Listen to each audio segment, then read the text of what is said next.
I'm gonna send you to the James Bond movies. Hello, this is Mr. Hornsby 83 with another edition of Mr. Hornsby 83 reviews. I'm finally getting to them. The Weird McGinnon Part 1 and 2 reviews because we're less than 2 weeks away from the final episode, Weird McGinnon 3. Last one I did was the Dipper and Mabel versus the Future, or Mabel and Dipper versus the Future.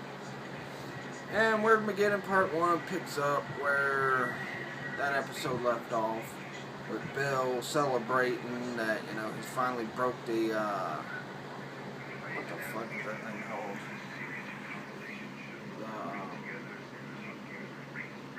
Adhesive or something like that. I forgot.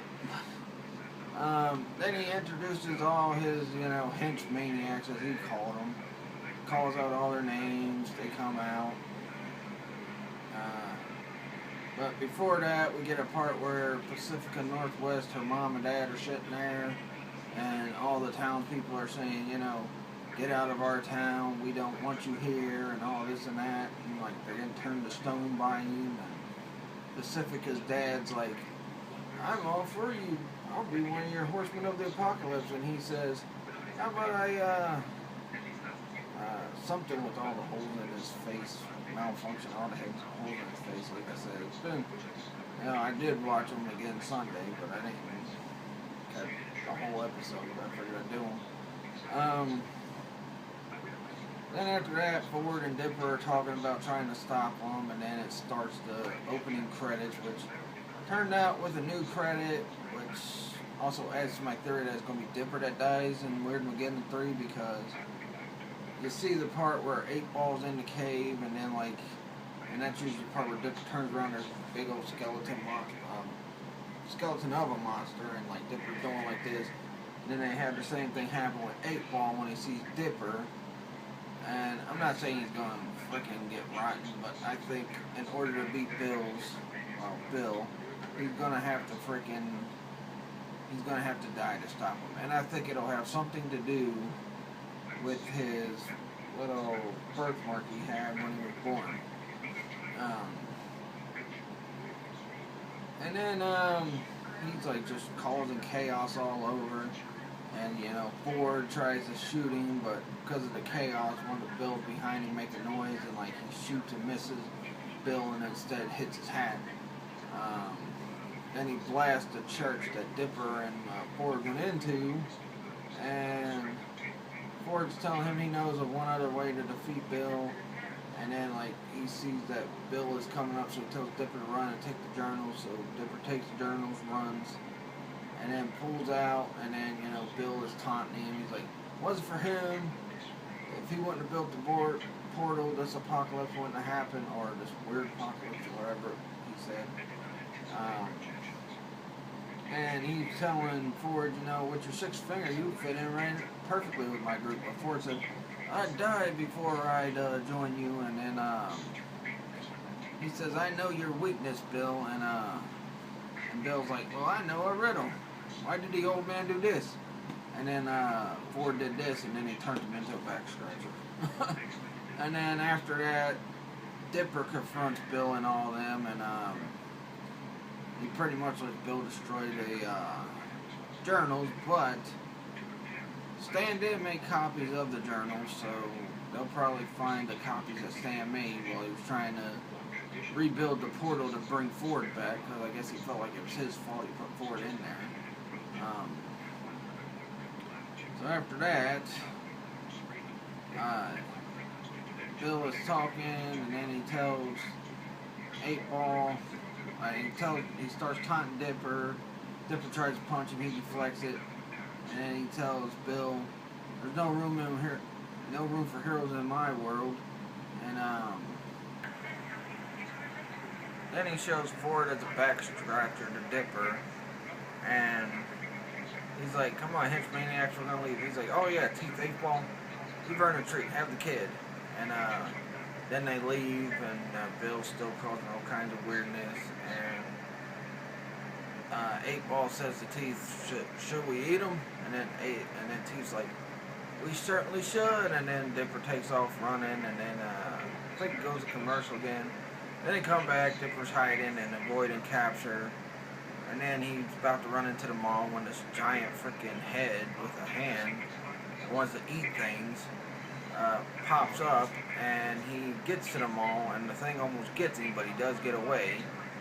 And then he sees the nachos because he's looking for Stan and Mabel, but he don't know that Mabel's in the bubble. He don't know that until him and Wendy are sitting up there on the roof with talking to each other after he found out Wendy was still alive. Because he went to get the nachos, he's like, well, eating the world's last nachos, and then he gets set in a trap. He's like, oh no, the nachos tricked me! And then Wendy pops out. He's like, oh no, Wendy, you've been turned into a tree monster. And then she tells him about how her dad always made him do apocalypse training instead of celebrating Christmas every year. And she said it paid off. And then they go to the hiding spot where Toby's still with her too. Because that's the only one she can find, and she tells them about what happened to, Robbie and Tambry and Thompson and all the other friends that she had. And then they go on the roof to talk, and then she's like, so this is the end of the world. Man, those death metal covers shockingly got it right, which was like really hilarious. And then they're talking, and Dipper tells them about how he's going to take the apprenticeship, and Mabel wasn't happy about it, and him and that, Mabel got mad, ran off in the woods. Then she's telling him he should go get Mabel back because she asked, you beat Bill twice before, why is this time any different? He's like, because then I had Mabel. And then she's like, well, you need to get Mabel back. So they start their little journey to get Mabel back and save Mabel. And then after that, they go to a car lot to get a car, and then they run into Gideon and his crew, and they're trying to stop them, but then Dipper kind of talks some sense into Gideon, I guess you could say. And Gideon goes to take on Bill, which we'll see what happens with that in Weird Megadin 3 probably, because they didn't really show too much of what happened after the events. And then as they're escaping though, they do run into Zeus, who wants to go with them to try to save Mabel. Episode ends there, and you have Louis C.K. playing the voice of the head that's got the hand, and want people to get in his mouth and all that, although he did grab one of the discount automat players and ate the truck with them in it. There's also a sequence where they were going through the weirdness bubbles, and then they were changing to all these different things, and then there's a point where they turn them into live action. It's I guess it's Jason Ritter and a lady who plays the voice of Wendy, and then he's sitting there going, ah, and she's going, ah. And they kind of did it with Gideon, but they did it differently than what they did with Wendy and Dipper. They turned it to birds, live action, and all that. The episode ends there. Then we get the Weird Megadin Part 2, where they go into the bubble, and as they're walking, they fall down, and Zeus grabs Wendy and Dipper, says, let my body shield you, and then they fall, and it's no damage happened to Zeus, because it's basically a world made for Mabel. You got all the freaking guys she thought was dreamboats in it, you got all the things she fantasizes about, and pretty much that was what the whole episode was about, was them trying not to give in to the power of that bubble. And it finally gets to the point where Dipper and her have to take care of things in court, because there's a point where Dipper's sitting there thinking maybe we should stay here because it's a perfect world, and a fake Wendy comes up and talks about, dude, are you talking to a what? Because once they find out Mabel's running this land, Mabel gives Wendy and Zeus their fantasies, which Wendy's was to go with her friends and torture the principal and tear up the school. Zeus's was just to play catch with his dad, because his dad was never there for him. Which that was pretty much shown in the blending games. That was one of the main focuses of that episode. And then we find out Mabel made a version of Dipper called Dippy Fresh, who supports everything she says or everything she does, and Dipper's talking to her. And then back to the point where we're at the lake, and he's like, I thought you were torturing the school with your friend. So yeah, well, I got old fast, and then they're sitting there talking, and then she's talking about, you'd probably be my perfect guy if you were my age, and then she's like, well, you know what, Mabel could probably make you my age, and then we could finally be together. And Dipper's like, really? So he almost fell for it, but then,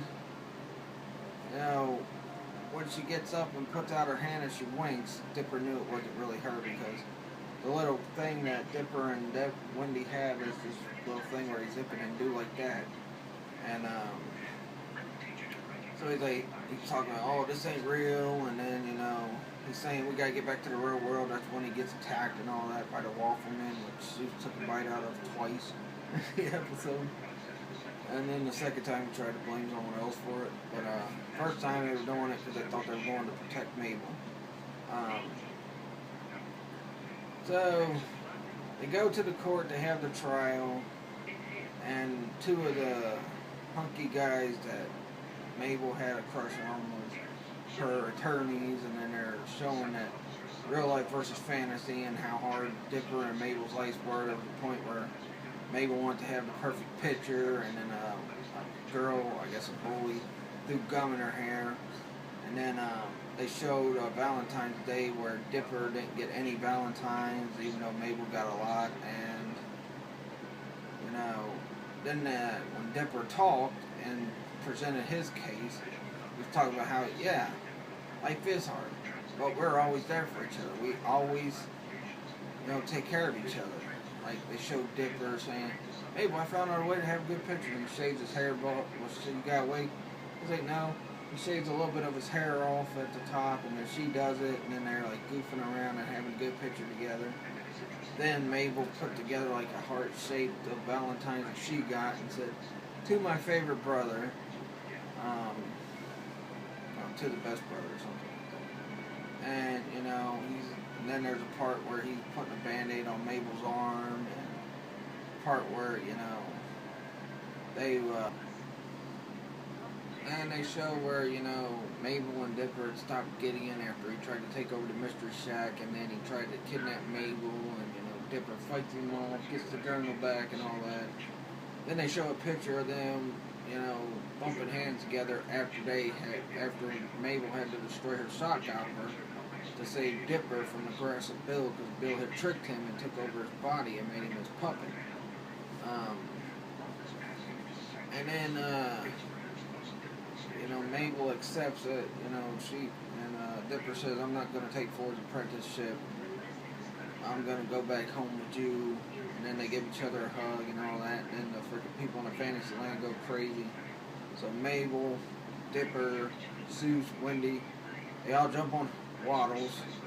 And Waddles takes them toward the bubble, and she takes a big old needle from, I guess, one of her little crochet things. And she takes it, bursts the bubble, they come out. Then Mabel sees how the world looks after Bill took over.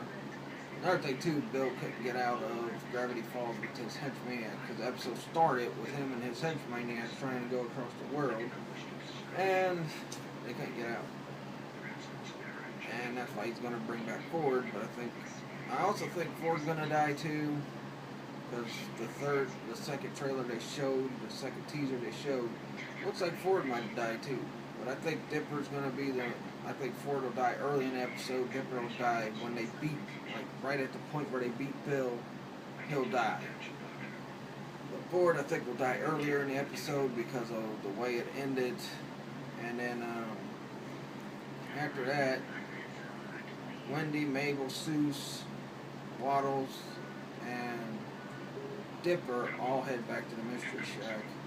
They hear a noise, and they bust in, and it's a bunch of the townspeople that didn't get turned to stone or captured by Bill and his minions.